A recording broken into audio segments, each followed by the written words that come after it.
What's going on, everybody? This is Paul, your hip hop relationship and recovery coach, coming to you again with another episode of Kick Your Butt Out.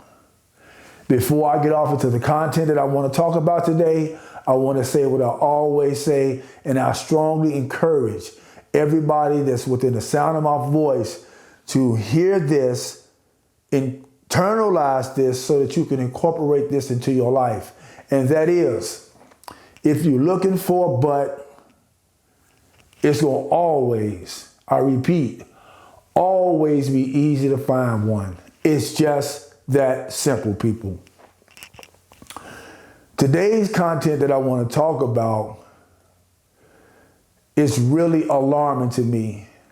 Not that all of the other episodes of Kick Your Butt Out weren't important. However, this one right here, I think, is of utter importance. And so all of us, man, woman, and child, who walks the face of this earth, we create relationship, right? We create relationship with other people, with places, things, so forth and so on. In many of those relationships that we create or that we are in, many times those relationships aren't healthy for us. And we tend to minimize the possible harm or hurt or detriment that might come from those relationships by saying, oh, it's not that bad. It's not going to be that bad. It's okay, when it's really not. And so because of that, I've decided we don't take it serious. Let me say that. We don't take things serious when we need to take things serious. That's one of the reasons why I've decided to title this episode of Kick Your Butt Out, but this is serious. Because it is. I'm going to talk about a few things, all in the same subject, all bringing about a common theme, a common purpose, or a common desire that some people have concerning us. And I'll go back a little bit and bring you all back up to date. And one of the reasons why I'm gonna go back is because when I had these experiences that I've had over the last couple of weeks, it brought me back to something that I heard many years ago. And it reminded me of what it says in the scriptures when Jesus said that the Holy Spirit would bring back whatsoever things that God has said to your remembrance. That came back to my remembrance when I was exposed to these things of today that I'm going to talk about. All right. So it had to be in the early 90s. I was living in Milwaukee, Wisconsin. And it was one day that I was with my brother and we had a conversation. And he told me, he said, you know, bro, I was on the bus. And he said, I was on a 27th Street bus. 27th Street bus in Milwaukee that's a busy street. The cross street that they stopped at was North Avenue. So it would have been 27th Street and North Avenue. On the left side of North Avenue, that would be the northeast corner of North Avenue, it was this big old empty lot. Big old plot of land. The guy that was on the bus with him, it was an older guy, an elder at the time. He happened to be Caucasian. And it's significant why I named this guy's race.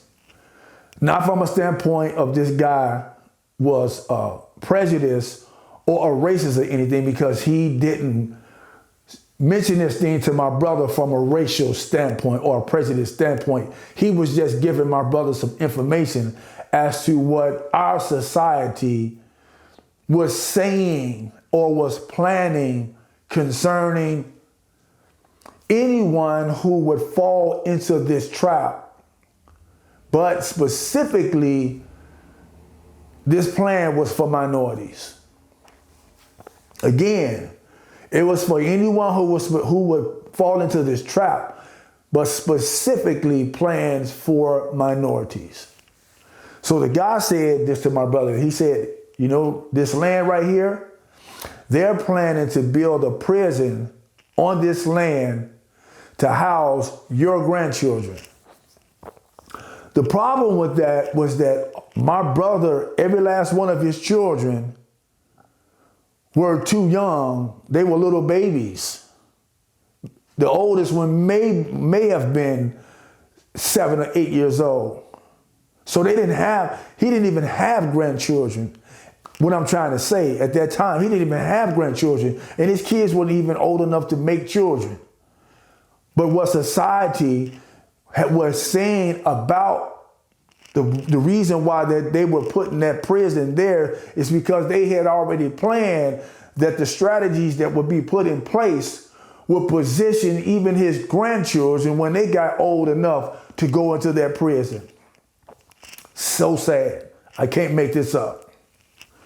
Now, they didn't build that prison right there on that particular corner.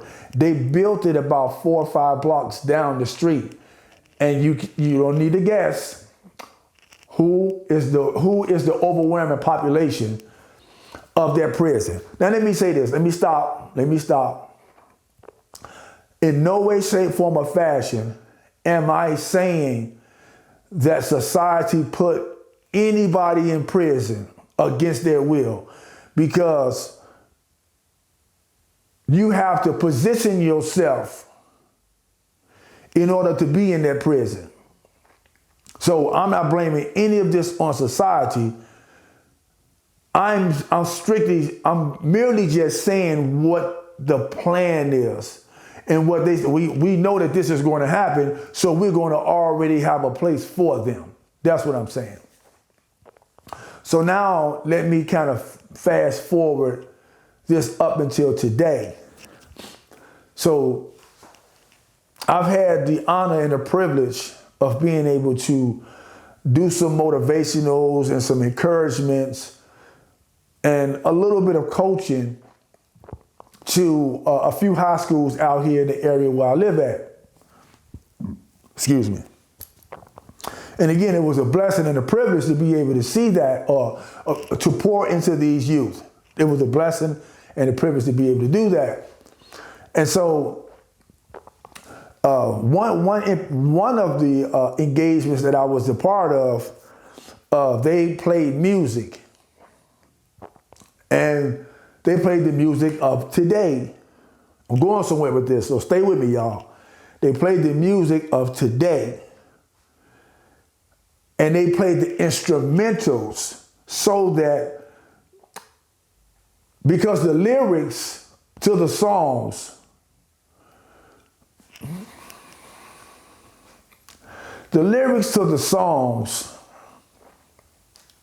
were terrible, to say the least, for lack of a better word. Oh, I can say a whole lot of words about the lyrics to the songs that they were playing at that event. It was a high school event. Again, they played the instrumentals. Here was the problem that I had. It was a little over 200 children or youth, high school youth, African American to be exact, in this event. And it was celebrating Black Pride. It was Black History Month, obviously. So even though they played the instrumental parts of the songs, you had maybe 100 to 150 of the children that were on one accord. I'm talking about they were on one accord. It sounded like one voice. That's how tight-knit they were. And they were, it wasn't even a practice. They knew every last one of the lyrics to those songs, and they were singing it so in sync, it sounded like one voice.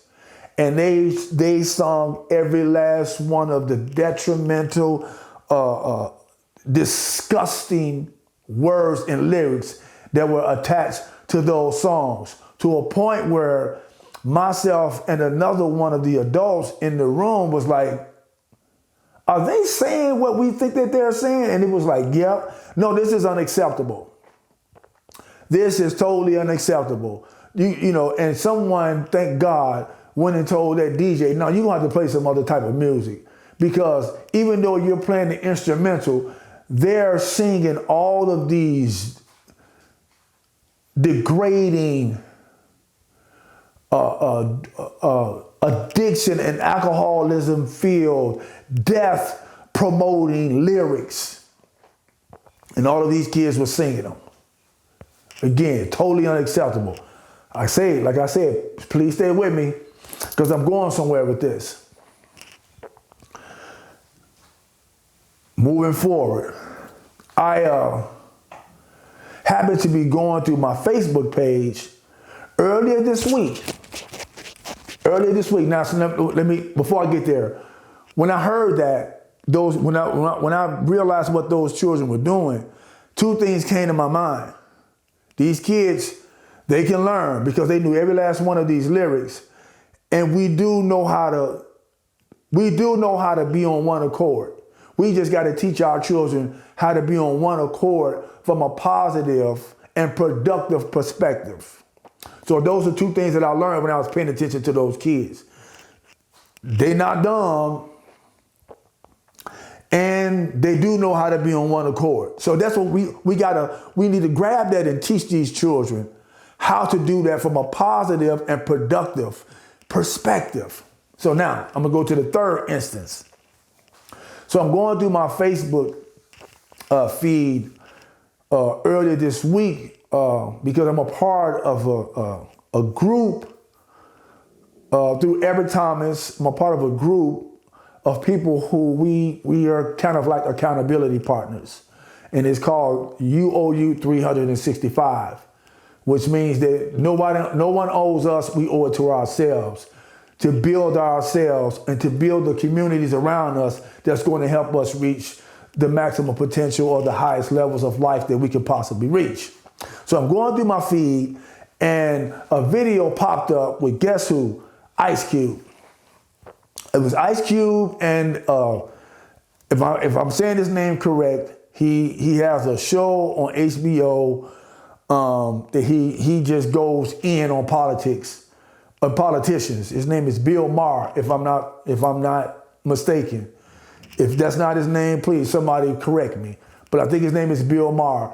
They wasn't on that particular HBO show. They were kind of in a private interview, just the two of them. It wasn't an audience.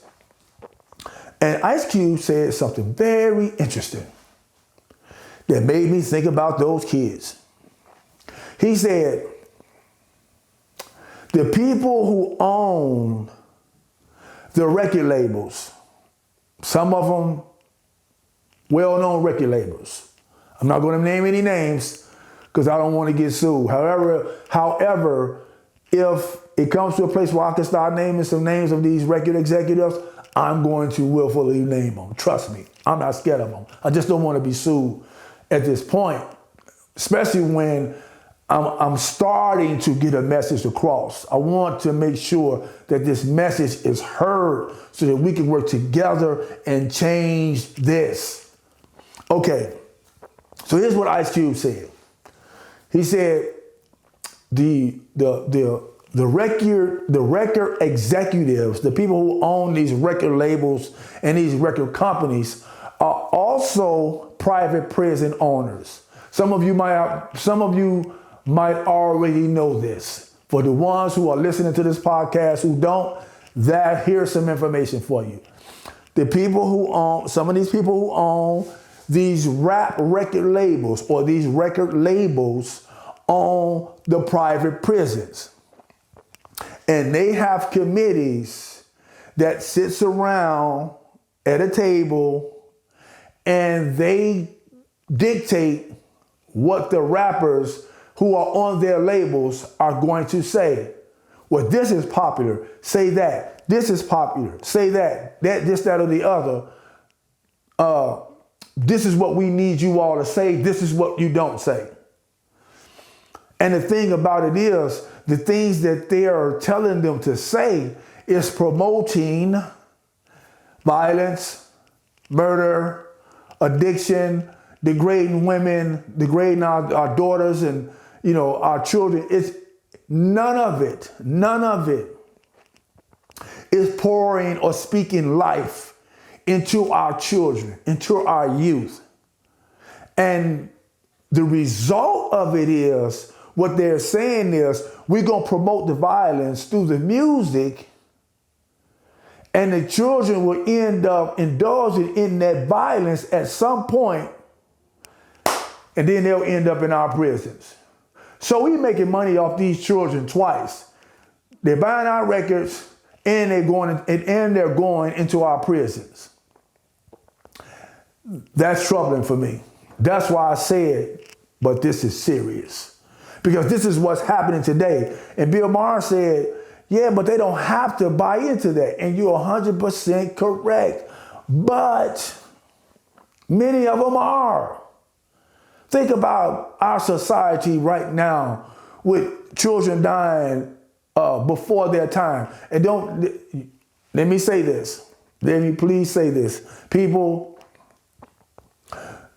you're not going to tell me that when people die, they were supposed to die then. Many of us die before our time.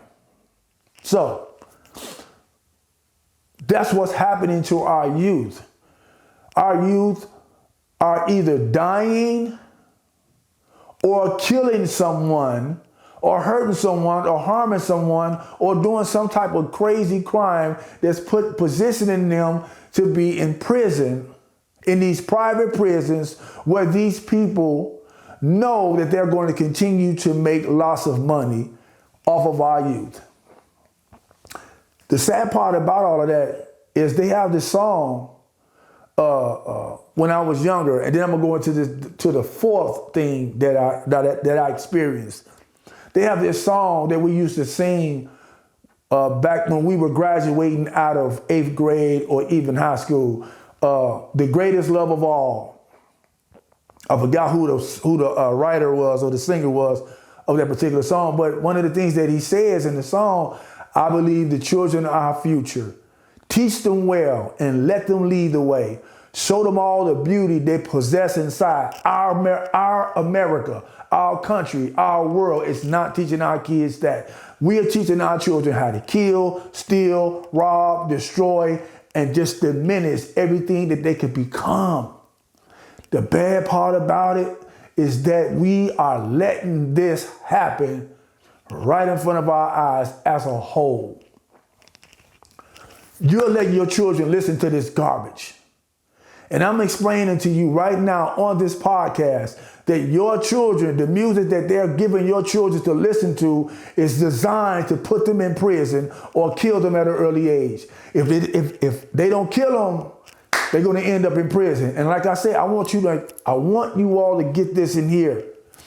The devil ain't prejudiced. He don't care who you are. He wants you. For everybody who's listening to this podcast and believe in God and Satan, the devil don't care who you is. He's not discriminating. So this is geared towards anybody. However, most minority children are biting this bullet. Because if you go into the prisons, it's filled with minorities.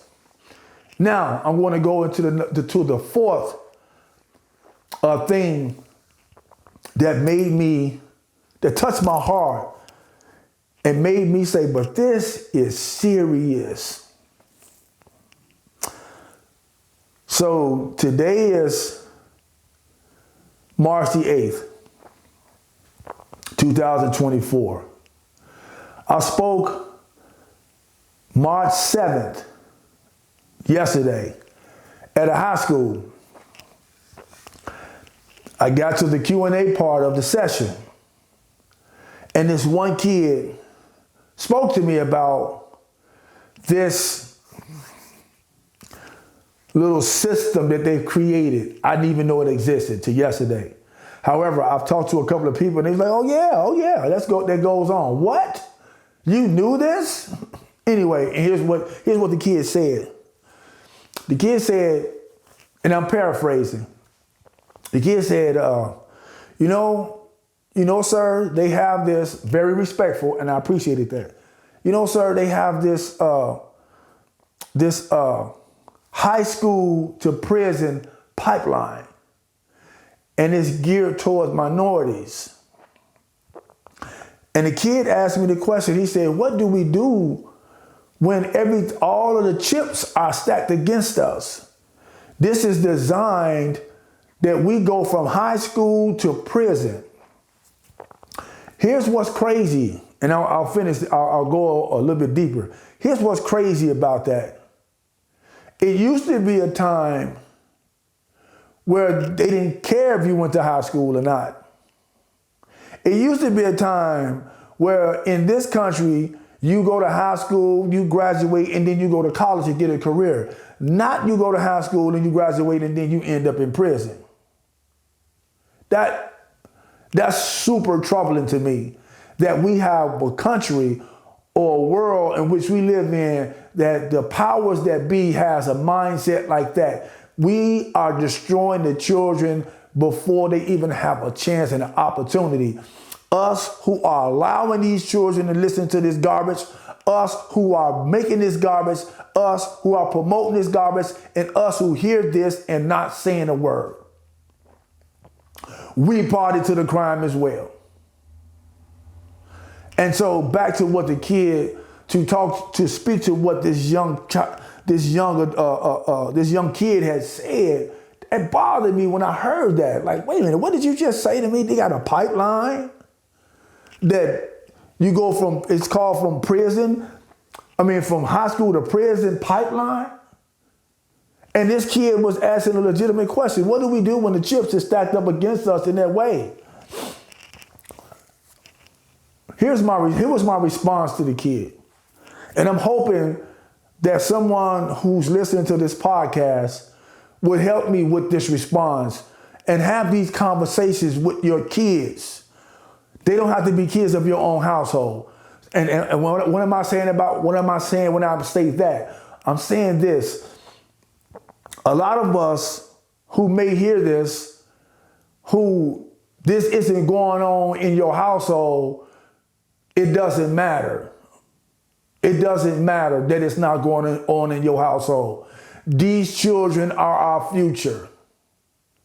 And we need to collectively do something about this. I remember when I was a kid, they said it take a village to raise a child. Listen, we need to get these villages going again.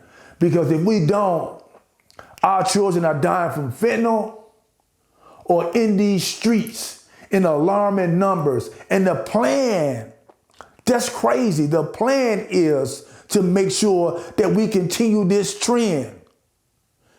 When a lot of us out here has the power and the ability to intervene and turn this thing around. So again, my response to this kid was, I said to the kid, I said, you remember earlier in my presentation, I told you that I had an issue with drugs for 30 years? And the kid responded, yes. I said, well, if my drug of choice was sitting right here and I was standing right there, if my drug of choice was sitting right there and I'm standing right here, the only way that is going to be able to affect me is if I touch it, if I go and get it. And so even though it's out there and available, it doesn't mean that you have to indulge in it. You don't have to pick it up. And what that means is you don't have to listen to that garbage that they put out on the radio. You don't have to listen to it. It's so many other genres of music and entertainment that you can become a part of that's not going to point you into a place of prison or early death. It's just not. We have these things available. However, we're not promoting them in the way that we need to promote them. And I'm saying again, but this is very serious Because our society is saying we don't care what happens to your children, you, or anybody else, as long as we get paid. And that is sad, people. So Paul, your hip-hop relationship and recovery coach, is pleading with you all out there. Please share this video. Let's have some conversation about this video. Let's get together and I don't want to see nothing. I want to do something about what's going on in our society so that we can turn this thing around, not only for minority kids, but for all of the children. Because let me say it to you like this. They have built this system, right? They have invested their hard-earned money into this system that they say is going to be a pipeline and they're supposed to work. So, if the minority children don't buy into that system, they have to get their money back. Or they're going to at least try to get their money back. So if you don't bite it, we're going to see if these next group of children do the same thing. They do the thing that we thought y'all were going to do it. Y'all didn't do it. So let's go find this next group of children and see if they do it. What am I saying? Evil is not prejudice. It does not care who you are as long as it can get you. So people, please, this is serious. We need to have some conversations around this. We need to make some plans around this. We need to enact some actions around this so that we can turn this thing around. Talk to me, you all. Let's have some conversations and let's do something. This is Paul, your hip-hop relationship and recovery coach. And thank y'all so much for listening to this one, sharing this one. I don't care about you liking it. Share it, please, because this needs to get out. And before I go, as usual, I'm going to say this as I always do. Be well. Do the next right thing. Excuse me. God bless you all. Until next time, do that. Please do that. Thank you all so much. This is Paul, your hip-hop recovery and relationship coach, and I'm going to sign out. Deuces.